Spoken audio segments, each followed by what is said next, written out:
When she first arrived at the academy, no one spared her more than a glance. The training grounds echoed with the thrum of boots striking the dirt, the metallic clatter of rifles being handled, and the sharp bark of instructors drilling cadets into order. Among the sea of fresh recruits, each one eager to prove themselves, she blended in as if she were made of smoke, half seen and easily forgotten. Her uniform was regulation, crisp but plain.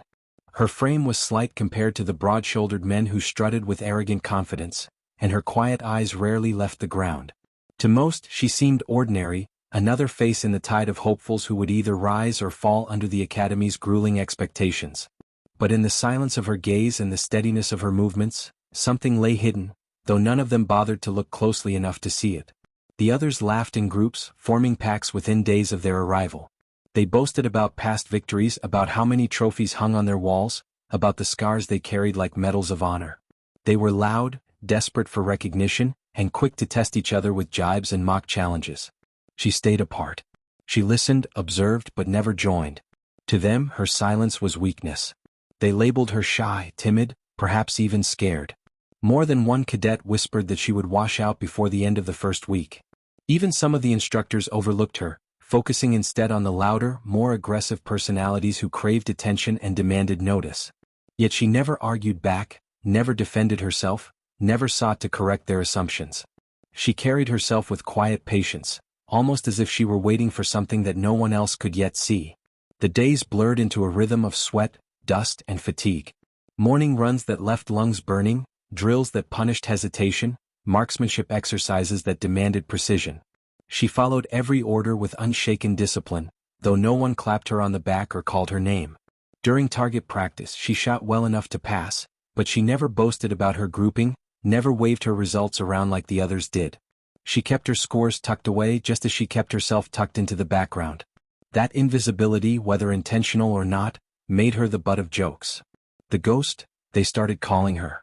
Not because she was fast or elusive, but because no one noticed when she was around.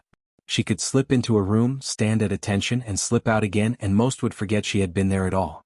It was easier for them to forget her than to acknowledge that she was keeping pace with them in every exercise. But there was one instructor who did notice. Sergeant Hale was not a man easily impressed. His voice was gravel, his face a map of old scars, and his patience razor-thin. He had seen hundreds of recruits come and go, most puffed up with bravado, few with any real grit beneath the surface. Though he rarely spoke to her directly, his eyes lingered when she performed. He noted the way her stance never wavered during long hours of drills, how she never once complained of fatigue, how her attention never drifted when he gave orders. He didn't smile, didn't praise, but he took mental note of the cadet who carried herself like someone hiding sharpened steel beneath layers of cloth. Meanwhile, the others competed constantly, desperate to outshine one another. They turned every exercise into a contest, every run into a race, every shooting practice into a performance. They laughed when she finished middle of the pack as if it proved what they believed, that she was forgettable, unremarkable, destined for mediocrity. They didn't see the way she adjusted her grip when the wind shifted, the way she paced herself with almost mathematical precision, or the way she studied her mistakes in silence. They mistook her lack of showmanship for lack of ability. In truth, she was learning, cataloging every detail, committing it to memory. She didn't want their attention. Not yet. The moment of change began subtly. On a rainy afternoon, when mud clung to boots and frustration simmered in the air, the cadets were tasked with a grueling endurance test. Weighted packs, obstacle courses, precision shooting at the end when their bodies screamed for rest. Many stumbled, cursed, and lashed out at each other in anger. She, however, moved with a strange calmness, as if the chaos only sharpened her focus. By the time they reached the firing line, she was drenched, hair plastered to her face, arms trembling from exertion, but her eyes were steady. She lifted her rifle with the same patience she had carried since day one and fired. Each shot struck near center. Not perfect but consistent, deliberate. Sergeant Hale's sharp gaze tracked her closely, though the others were too busy crowing over their own scattered results to notice. Still, she did not stand out enough for them to care. Not yet. Their laughter continued, their arrogance unshaken. But the seed had been planted. She had endured without breaking, succeeded without show, and learned without needing applause. What none of them realized was that she was building something they could not see, a reservoir of quiet, unshakable confidence. And soon, circumstances would conspire to give her the one chance she needed, not just to be seen, but to leave every single one of them stunned into silence. They would pay attention then, though not because she demanded it. They would have no choice. The storm came the following week, and with it an exercise designed to break spirits. The academy prided itself on testing cadets not only in skill but in mental resilience. That morning the instructors led them to the outdoor ranges, where the wind howled like a beast tearing at the edges of the earth and rain lashed down in sheets that turned the ground to muck. The targets, rows of steel silhouettes, stood blurred and shifting in the downpour. Sergeant Hale barked the order. Every cadet would fire 10 rounds, rapid succession in these conditions. "A soldier doesn't get to wait for perfect weather," he growled, voice cutting through the gale. "A soldier performs when it's hardest, or he doesn't come back at all." The confident cadets took their turns, their usual bravado faltering against the fury of the elements. Shots rang out, many striking wide, bullets hissing into mud far from their marks. Some cursed openly, some tried to laugh off their misses, but frustration burned bright in every face. One by one they stepped aside, sodden and angry, boasting less than before. When her turn came, the whispers started again. Mockery carried on the rain. "Ghost won't even hit the target once. Bet she drops the rifle before she's done." She ignored them, stepping into position, her boots sinking into the wet ground. The weapon felt heavier in her hands, slick with water, but her breathing was steady. She raised the rifle, narrowed her gaze through the downpour, and fired. The crack of each shot echoed in the storm. One after another, her rounds cut through the curtain of rain, and though the visibility was poor, every pull of the trigger carried the same controlled rhythm. By the time she lowered the rifle, the clang of bullets striking steel was unmistakable. Her grouping wasn't perfect. The wind had tugged a few rounds wide, but she had hit 8 out of 10 in conditions that had scattered the others. For the first time, some heads turned her way, brows furrowed not with mockery but with the faintest glimmer of recognition. Still no one spoke. They didn't want to admit what they had just seen. But Sergeant Hale's voice cut in, sharp and low. "Better than most of you." It was not praise, merely fact, but it hung in the air heavier than the storm itself. That night in the barracks, the whispers changed tone. No one outright praised her. They weren't ready to give up their narrative of her insignificance, but the seed of doubt grew sharper. Some muttered that she must have gotten lucky, that the rain had covered for her, that the instructors were giving her easier targets. Excuses built walls around their fragile pride. She heard them all but remained silent, lying on her bunk with her hands folded over her chest, eyes fixed on the dark ceiling. The truth was simple. She had done better because she had prepared better. She trained in silence when they weren't looking, counted her breaths at night until her lungs obeyed her, ran her hands over her rifle until it felt like an extension of her body. Where they craved competition, she craved mastery. That difference was invisible now, but it wouldn't remain so for long. The weeks pressed on and the training escalated. Navigation drills in the wilderness, close-quarters combat in dimly lit arenas, long-distance treks with packs that bent backs and split shoulders. The others complained, jostled, sought comfort in one another's company. She endured alone. Her silence irritated them, her patience infuriated them. Some began trying to provoke her, shoving past her in line, muttering insults directly to her face, testing for cracks in the mask she wore. She never retaliated. The calmness with which she absorbed their mockery unnerved them more than any sharp word could. It was as if she was waiting, always waiting, for a test they didn't yet understand. Then came the day Sergeant Hale unveiled the blindfold drill. The cadets gathered on the range, lined up with weapons in hand, when he strode before them with a strip of black cloth. "In combat," he said, "you will face smoke, darkness, chaos. You may lose your eyes, your bearings, your senses. The enemy won't wait for you to adjust. Today we test more than sight. Today we test instinct, awareness, and control." He demonstrated by tying the cloth tightly over one cadet's eyes, spinning him and then ordering him to fire. Predictably, the cadet's shots went wide, tearing into dirt and empty air. Laughter followed, though nervous. Hale's scowl silenced them quickly.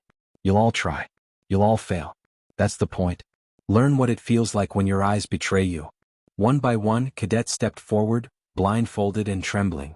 Their shots scattered, sometimes hitting the outer edges of targets, more often missing completely. Confidence crumbled as frustration mounted. The laughter died away, replaced by muttered curses and clenched jaws. When her turn came, they smirked again, clinging to the old belief that she would falter worse than anyone else. She stepped forward, calm as always, and accepted the blindfold without hesitation. Hale tied it tightly, spun her once, then handed her the rifle. The world fell into darkness. But for her, darkness was not panic. Darkness was focus. She breathed in, the sound of rain dripping from the eaves sharp in her ears. She exhaled, feeling the weight of the rifle settle into her palms, the position of her feet anchoring her to the earth. The moment stretched, silent but for the howl of wind and the distant drip of rain. The crack. The rifle fired. A heartbeat later, the metallic clang of a target struck rang out clear. Another shot, another clang. And another. One after another, she fired with the same steady rhythm she always carried, each bullet slicing the air with ruthless precision. When at last the rifle clicked empty, Hale removed the blindfold, and the stunned faces of her fellow cadets swam into view. Every target stood with holes punched clean through their centers. She had not missed a single one. For the first time since her arrival, silence consumed the range. No mockery, no excuses, no laughter. Just shock. Their eyes locked on her as if they were seeing her for the first time. She lowered the rifle slowly, not triumphant, not smiling. Just steady, unshaken, as though this had been inevitable all along. The weight of that moment lingered long after the shots had faded into silence. The cadets filed out of the range, mud clinging to their boots, but none of them dared to speak of what they had just witnessed. She walked among them as quiet as ever, but now their silence was different. It wasn't indifference anymore, it was unease. Every set of eyes flicked toward her at least once, wary and disbelieving, as if she had revealed herself to be something alien among them. For weeks they had mocked her, ignored her, dismissed her existence. Now the balance had shifted, and though none of them wanted to admit it, every one of them felt it in their bones. She was no longer the ghost who drifted unseen in the background. She was the shadow looming over their pride, the proof that their arrogance was built on sand. That night in the barracks, the tension was thick enough to choke on. Conversations were forced, laughter brittle, as if they were trying to drown out the memory of her blindfolded precision. A few cadets whispered accusations, cheating, trickery, favoritism, but their words rang hollow even to their own ears. The evidence had been too clear, the shots too precise, the silence of Sergeant Hale too telling. He had not praised her, had not smiled, but his expression during that drill had been unmistakable, the look of a man who had seen exactly what he'd been waiting for. The others knew it too, though none dared to say it aloud. She had done the impossible. In the days that followed, everything shifted. Where before they had overlooked her, now they watched her constantly. Every move she made seemed to invite scrutiny. When she lifted her rifle, they leaned closer to see if she faltered. When she ran the course, they measured her steps, hoping to find proof she was no different than them. But she never gave them what they wanted. Her discipline remained flawless, her patience unshaken.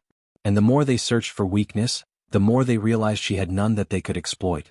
Their whispers turned bitter, their glares sharper, but beneath it all was something none of them could ignore.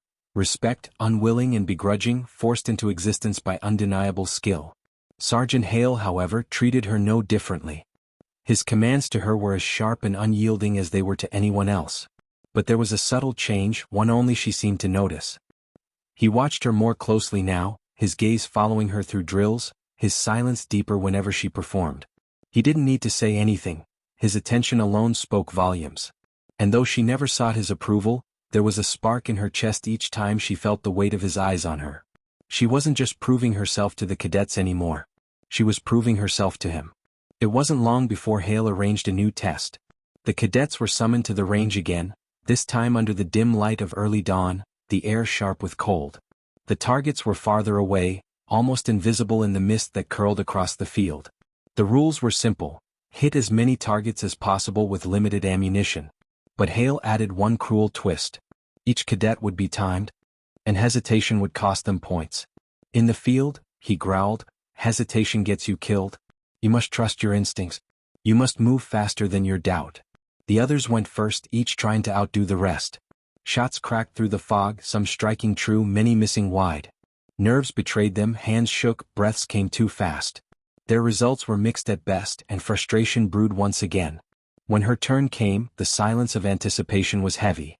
The cadets leaned in, desperate to see if her blindfolded miracle had been a fluke.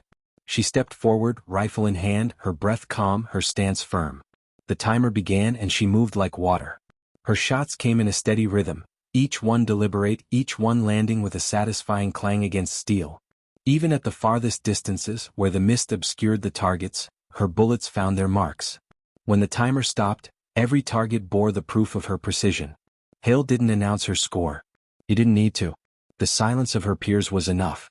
She had not only matched them, she had surpassed them again, and this time with their eyes wide open. For the first time, she allowed herself the smallest shift in expression, a flicker of calm satisfaction that passed across her features before vanishing again. It wasn't arrogance, wasn't pride, it was acknowledgement to herself that she was exactly where she needed to be. But her success brought with it a new kind of isolation. Where before she had been ignored, now she was resented. The cadets who once mocked her now avoided her, unable to reconcile their bruised egos with the reality of her skill. Some whispered that she had been trained before, that she wasn't truly one of them. Others avoided speaking of her entirely, as though erasing her from their words could erase the threat she posed to their pride. Yet no matter how they tried, they could not ignore her. Her presence was undeniable now, her skill carved into their memories like marks on stone. And she felt the shift keenly. Though she had never wanted their attention, she could feel it pressing on her from every side now, a weight heavier than before. Their eyes followed her in the mess hall, on the training field, in the barracks. She remained silent, disciplined, but inside, something stirred, a mixture of relief, weariness, and quiet determination.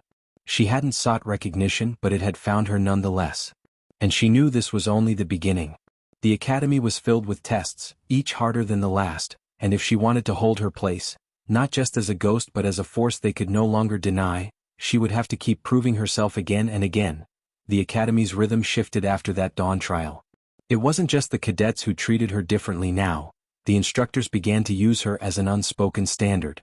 They never praised her aloud, but the way drills were adjusted, the way expectations were raised, it was clear. Her presence had altered the measure of what was possible. Others grumbled under the weight of longer runs, tighter shooting windows, harsher punishments for mistakes, but she endured with the same steady calm. She didn't flinch, didn't complain, didn't waver. Where the others felt crushed by the increased pressure, she thrived beneath it, as if the harder the academy pushed, the sharper she became. That unsettled them even more. Before, they could dismiss her as invisible. Then they had tried to dismiss her as lucky. Now they had run out of excuses. The cadets began to treat her as something foreign, something outside their understanding.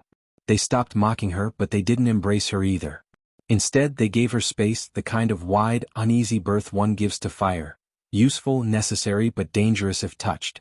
In the mess hall, she often sat alone, her tray untouched longer than most, her thoughts distant. But she wasn't lonely. She didn't crave their companionship, their empty words. She had carried solitude with her long before the academy, and it had always been her greatest strength. Yet isolation wasn't without its cost. At night, when the barracks fell quiet, she could hear the murmurs of camaraderie between bunks, the muffled laughter of friendships forming, the whispered encouragements passed back and forth. She had none of that, and though she told herself she didn't need it, a small ache settled in her chest when the silence pressed too heavy. But she buried it quickly. She reminded herself why she was here, not for approval, not for belonging, but for something greater, something she had never once spoken aloud.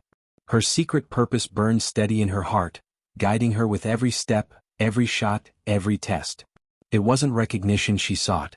It was mastery. The instructors rolled out a new kind of challenge the following week: paired drills. Cadets were matched in twos, forced to rely on each other through obstacle courses, tactical exercises, and simulated combat scenarios. No one fights alone, the instructors barked. You trust your partner or you fail together. The announcement sent a ripple of unease through the group. For many, it was exciting, a chance to show off, to dominate a partner, to prove themselves in a smaller arena. But for her, it was different. She had built her strength in silence, had carried her progress alone. To tie herself to another cadet meant exposing herself in ways she had never needed to before. When the pairings were announced, she was matched with a cadet named Mercer, a broad-shouldered braggart who had been one of her loudest critics since day one. His sneer when he heard her name said everything.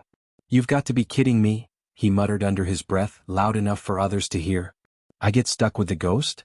Guess we're doomed." The others chuckled, their relief palpable that they hadn't been paired with her. She didn't respond, only nodded once and moved to stand beside him. Hale's eyes flicked over her briefly, and for a second she thought she saw the faintest twitch of approval, though it vanished as quickly as it came. Their first joint exercise was a grueling navigation course through dense woodland. With only a compass and a map, pairs were tasked with reaching a series of checkpoints within strict time limits. Mercer charged forward immediately, convinced of his own ability, scoffing when she tried to slow his pace. "I know what I'm doing," he snapped, glaring over his shoulder. She said nothing, merely followed, watching the landmarks, the sun, the angles of the terrain. Within an hour, Mercer's confidence had crumbled into confusion. He had led them in circles, missing 2 checkpoints entirely, his curses filling the air. Finally, when his anger boiled over and he hurled the map into the dirt, she knelt calmly, retrieved it, and in a quiet voice said, "This way." She led them without hesitation, her sense of direction unnerving in its precision. Mercer stumbled after her, too frustrated to argue but too proud to admit defeat. When they reached the next checkpoint exactly on time, his silence was heavy with resentment. By the end of the course they had made every stop, finishing ahead of several other pairs. The instructors marked their success, though Mercer muttered bitter excuses about luck and coincidence. She didn't bother to correct him. She knew he had seen the truth, even if his pride wouldn't let him admit it. As the paired drills continued, Mercer's resentment grew, but so did his dependence. In close-quarters combat simulations, her reflexes saved him more than once. During tactical maneuvers, her instincts kept them ahead of their opponents. He grumbled constantly, tried to take control, but the more he failed and the more she succeeded, the clearer it became. Without her, he would have been left behind. The realization ate at him, twisting his bravado into bitterness, and though he never said it aloud, his glares told the story. She had not only surpassed him, she had exposed him. The others noticed too. Whispers spread, not of mockery this time, but of fear. She wasn't just skilled alone, she could carry someone else through trials meant to break both. It was a different kind of proof, one that dug deeper into their pride. She wasn't just better, she was unshakable no matter the conditions, no matter the partner, no matter the test. And though none of them dared to challenge her openly, the weight of their resentment grew heavier each day. But resentment didn't matter. Not to her. With each drill, each shot, each obstacle, she carved her place deeper into the fabric of the academy. They had ignored her once. Now they watched her with wary eyes, unable to look away, unable to forget the sight of every target falling under her blindfolded shots. She didn't seek their acceptance. She didn't need it. The only thing she needed was to keep moving forward, toward the horizon only she could see. The academy's days grew harder as the season shifted. Autumn crept in with a sharp bite to the air, and the instructors wasted no time in exploiting it. The cadets were driven harder than before, longer marches, heavier loads, faster times demanded on every course. Many began to crack under the strain, their complaints louder now, their tempers shorter. Yet she never faltered. Her breath might have burned, her muscles might have ached, but her rhythm never broke. Each step forward was measured, precise, unyielding. And that quiet constancy gnawed at the others more than any shouted triumph ever could. One evening, after a brutal endurance run that left half the group staggering, Sergeant Hale announced a new test, the night assault course. The range would be plunged into total darkness, the targets hidden among trenches, barricades, and shifting obstacles. The cadets were to move as units, advancing silently, striking their targets with precision while navigating through chaos. "You won't see the enemy until they're on you," Hale said, his gravel voice hard. "You'll rely on instinct, on training, and on each other. Sight will fail you. Your senses must not." His words struck the group like a challenge meant to break them apart, and perhaps that was his intent. As night fell, the cadets were divided into groups. She found herself placed in the second wave, the waiting silence pressing down as the first wave stumbled into the course ahead. Gunfire cracked in the distance, shouts rang out, and the faint echoes of missed targets carried on the wind. When her group's turn came, she moved into the darkness like slipping into familiar waters. The blindfold drill had already taught her what it meant to trust something beyond her eyes. Where others hesitated, she advanced steadily, her breathing calm, her ears tuned to every shift of gravel, every creak of wood, every whisper of movement. Mercer, still her reluctant partner, struggled beside her. His muttered curses filled the night, his heavy steps clumsy compared to her silent progress. More than once, she reached out and steadied him, guiding him wordlessly through obstacles that would have tripped him. At first he resisted, trying to assert control, but the darkness humbled him. By the time they reached the first set of targets, his arrogance had drained into tense silence. She raised her rifle, aligned not with her eyes but with the pull of her instincts, and fired. The sharp clang of steel confirmed her shot. Another, then another, each bullet finding its home. The rest of the group stumbled, missing more than they hit, frustration mounting as the course grew more complex. She remained steady, carrying Mercer along with her, ensuring their progress didn't falter. By the time they emerged from the shadows at the course's end, her targets bore the clean mark of her precision, and Mercer's were riddled with wild, scattered shots. When Hale read the results, his voice carried no inflection, but the truth was plain. Once again she had outperformed nearly everyone. This time, however, the silence that followed wasn't filled with disbelief, it was filled with something colder. Fear. The cadets had mocked her once, had resented her later, but now, watching her emerge from the darkness with steady eyes and unbroken calm, they felt something deeper, the gnawing realization that she wasn't just better. She was something they could never be. The gap between her and the rest of them wasn't narrowing, it was widening with every trial. And that gap terrified them. The barracks turned hostile in subtle ways after that. No one dared confront her openly, her results had silenced any argument, but whispers grew sharper, glares darker. Some cadets began to exclude her outright, shifting bunks to avoid being near her, muttering behind her back as if she couldn't hear. Others spoke of her like she was cursed, a reminder of their own failings. Even Mercer, who had been forced to rely on her during the course, refused to meet her eyes afterward, his shame too raw.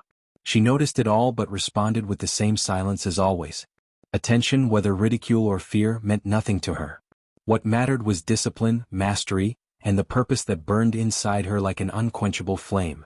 But Hale noticed too. After the night assault course, he began giving her assignments slightly different from the rest. Extra drills at the end of sessions, specialized scenarios that pushed her harder than the others. He never explained why, never justified his choices, but she understood. He was shaping her, testing her beyond the standards of the academy. And though it exhausted her, though it left her body aching in ways the others would never know, she accepted it willingly. It was confirmation of what she had always suspected. He saw something in her worth sharpening. One evening after a long day's drills, Hale called her aside. The rest of the cadets trudged back to the barracks, but she stood before him in the fading light, mud streaking her uniform, sweat running down her face. He studied her silently for a long moment, his scarred features unreadable. Finally he spoke. "You don't rattle. You don't boast. You don't break." His gravelly tone carried no softness, but there was weight in his words. "Most of them will wash out before long. But you?"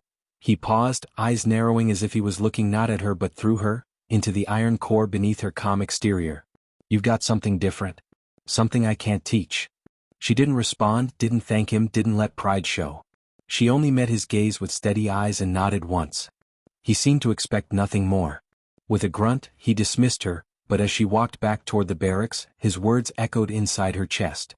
For the first time since arriving at the academy, she felt not just the quiet certainty of her own resolve, but the sharp edge of validation. She had never needed anyone to see her. But now that someone had, it felt like fuel added to the fire she carried.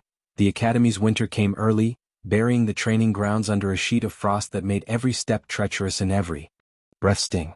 The instructors seemed to take a savage satisfaction in the shifting season, pushing the cadets harder, demanding more, refusing mercy. Boots slipped on ice during runs, rifles froze stiff in the cold, and hands cracked raw from the biting wind. Yet through it all she remained steady. Her movements were slower in the chill but never sloppy, her breathing fogged the air but never faltered. The cold, like the darkness before it, was simply another condition to master. The others, however, were unraveling. More cadets dropped from exhaustion or injury, their numbers thinning as weeks passed.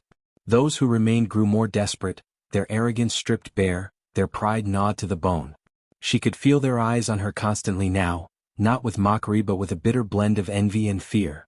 Some looked at her like a standard they could never reach, others like a threat to their fragile place in the hierarchy. She ignored them all. Their opinions could not alter the rhythm of her pulse, the discipline of her body, the clarity of her focus. The frost trials became the academy's most brutal tests yet. One in particular stood out, the ice march.